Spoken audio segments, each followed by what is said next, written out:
Bleach nous a régalé pendant une quinzaine d'années avec des combats grandioses. Si Ichigo le héros y a beaucoup contribué, il ne faut pas oublier les capitaines qui nous ont également ravis avec des techniques plus originales les unes que les autres. Et c'est eux qui nous intéressent aujourd'hui.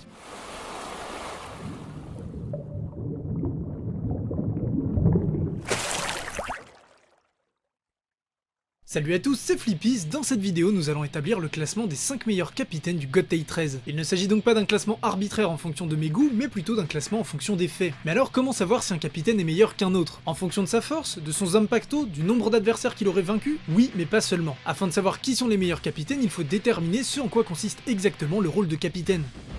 Les capitaines sont avant tout des Shinigami du God Tale 13 ou armée de la cour, organisation qui a pour mission principale la défense du Seraitei, le lieu au centre de la Soul Society. Selon le databook 13 Blades, les Shinigami doivent également protéger l'ensemble de la Soul Society ainsi que le monde des vivants, être capables de se déployer en terrain ennemi et acheminer les âmes du monde humain à la Soul Society. Étant un groupe militaire, la défense implique évidemment le combat, leurs ennemis principaux étant les Hollow et les Quincy. Mais ces affrontements ne sont qu'une partie du boulot. Cela implique également le maintien de l'ordre de la Soul Society et l'étude de tout autre type d'éléments et d'événements qui pourraient nuire à la paix de ce monde. Ça, c'est le rôle global d'un Shinigami et du God Tale 13. Cette armée étant gigantesque, elle est séparée en 13 divisions, dont certaines ont une spécialisation bien particulière telle que la médecine ou la recherche. À la tête de chacune de ces divisions, nous retrouvons un capitaine. Pour parvenir à ce poste, il faut obligatoirement avoir libéré son Bankai et passer un test devant plusieurs capitaines qui décideront de la décision finale. Les capitaines possèdent donc un large éventail de compétences telles que le Kido et le Shumpo, en plus de leur maîtrise du sabre, mais développent également des connaissances approfondies en stratégie militaire. Ils ont une grande liberté d'action et peuvent diriger leur division comme ils l'entendent du moment que ce soit dans le cadre de leur mission.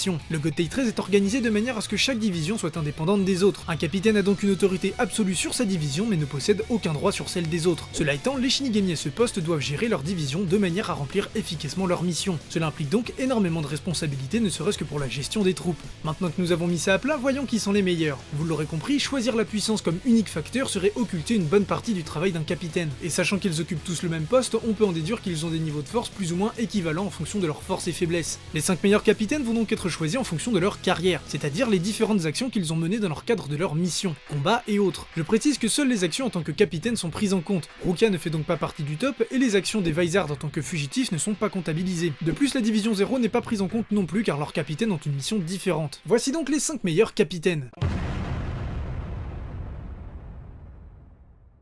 Elle fait partie de la première génération de capitaines du God Tale 13. D'abord première Kenpachi en tant que capitaine de la 11e division à laquelle elle a donné la forme qu'on lui connaît, elle est ensuite devenue capitaine de la 4e division en la spécialisant dans la médecine. Même si elle ne s'est jamais vraiment battue dans l'histoire, elle dispose d'une force brute que seule sa maîtrise du Kido égale. C'est une personne de confiance sur laquelle tous les Shinigami peuvent compter grâce aux fonctions de sa division. De plus, elle a permis à Kenpachi de libérer son Shikai puis son Bankai. Elle fait donc partie de l'histoire de la Soul Society en ayant modelé 2 divisions et certainement sauvé de nombreuses vies, ce qui en fait un capitaine de premier choix. Fraîchement nommé lors du flashback sur l'origine des Vizard, il ne va occuper ce poste que pendant très peu de temps. Malgré ça, il va particulièrement briller en réorganisant entièrement la 12e division qu'il transforme en bureau de développement technique, qui est maintenant dirigé par Kurotsuchi et qui joue un rôle essentiel dans la Soul Society. En plus d'être probablement le plus grand génie scientifique, Urahara est un excellent stratège qui va percer les plans d'Aizen à jour malgré qu'il se fasse quand même piéger. En plus de ça, il est le créateur du Hogyoku et il possède une force physique et des compétences au corps à corps remarquables acquises dans son ancienne division. Et même s'il est très pris par ses recherches, c'est un capitaine très humain qui a confiance en ses subordonnés. En fait, s'il n'est pas mieux classé, c'est parce que la plupart de ses innovations et plans de bataille ont été créés après son exil. Tout comme pour son obtention du poste de capitaine, la force de Kenpachi est une exception dans ce top. En effet, il est tellement puissant que la plupart des normes ne s'appliquent pas à lui. Il est même tellement fort qu'il fait partie des 5 FMS de Hivatch pouvant représenter une menace concrète pour son plan, où il est d'ailleurs le seul parmi les 5 à être un capitaine du God Tale 13. Sa soif de combat, bien qu'avant tout égoïste, a permis à la Soul Society de se débarrasser de nombreux ennemis. Durant l'arc Arrancar, il terrasse En-Noitra, puis Yami Ryulga avec l'aide de Byakuya. Ensuite, lors de la première attaque Quincy, il élimine facilement 3 Sternreiter alors que les autres capitaines sont acculés. Et lors de la contre-attaque, il participe à la défaite de plusieurs d'entre eux. Bref, il est l'un des rares à avoir pu rivaliser avec les Quincy dès le départ et était un élément clé de la victoire. Malgré ça, il a beau être démesurément fort et posséder un tableau de chasse sans égal, il pêche bien trop sur les autres points pour être le meilleur. Il se montre irresponsable et se fiche des conséquences tant qu'il ressent du plaisir. Pas le comportement d'un leader exemplaire. Choisir entre lui et Kenpachi pour cette position a été très difficile, mais au final j'ai privilégié la polyvalence de Kyoraku et son expérience, contrairement à Kenpachi qui est une arme de destruction massive. D'abord capitaine de la 7ème division, il est maintenant le capitaine commandant du Gotei 13. Cette promotion fait donc d'office un capitaine de premier choix, mais ce n'est pas tout. Yamamoto, Unohana et Ukitake ayant perdu la vie, il est désormais le Shinigami le plus vieux. De plus, lors de l'exécution de Rukia, il est immédiatement intervenu pour stopper les amérantes, puis n'hésitera pas à faire face à Yamamoto lorsqu'il doutera de la mort d'Aizen. Durant la bataille de Karakura, il va s'illustrer en tuant le plus puissant Arrancar sans recourir à son Bankai alors que ce dernier a tout donné. C'est durant la guerre contre les Shinigami qu'il est promu à la suite du décès de l'ancien capitaine commandant. Il fait preuve d'une grande lucidité dans ses prises de décision alors que la Soul Society traverse sa plus grande crise, nous montrant à quel point il est intelligent et perspicace. Il ira d'ailleurs jusqu'à libérer Aizen, choix audacieux qui portera ses fruits contre toute attente. Et avant de passer à la première place, voici 2 mentions honorables. Toshiro Itsugaya, le prodige de la Soul Society, celui qui deviendra certainement le futur capitaine commandant. C'est un capitaine qui prend très à cœur ses fonctions et excelle dans les différents aspects que cela implique, notamment l'administration. Il a eu l'occasion de défaire pas mal d'ennemis, mais comme le rappelle Kyoraku, il manque encore trop d'expérience. Son Bankai est imparfait et se laisse déstabiliser par ses émotions. De plus, il a subi trop de revers dans ses combats. Il était dans l'impasse face à Alibel, a perdu contre Basbi, puis se fait zombifier. Il a donc manqué trop souvent à ses devoirs de capitaine du Gotei 13.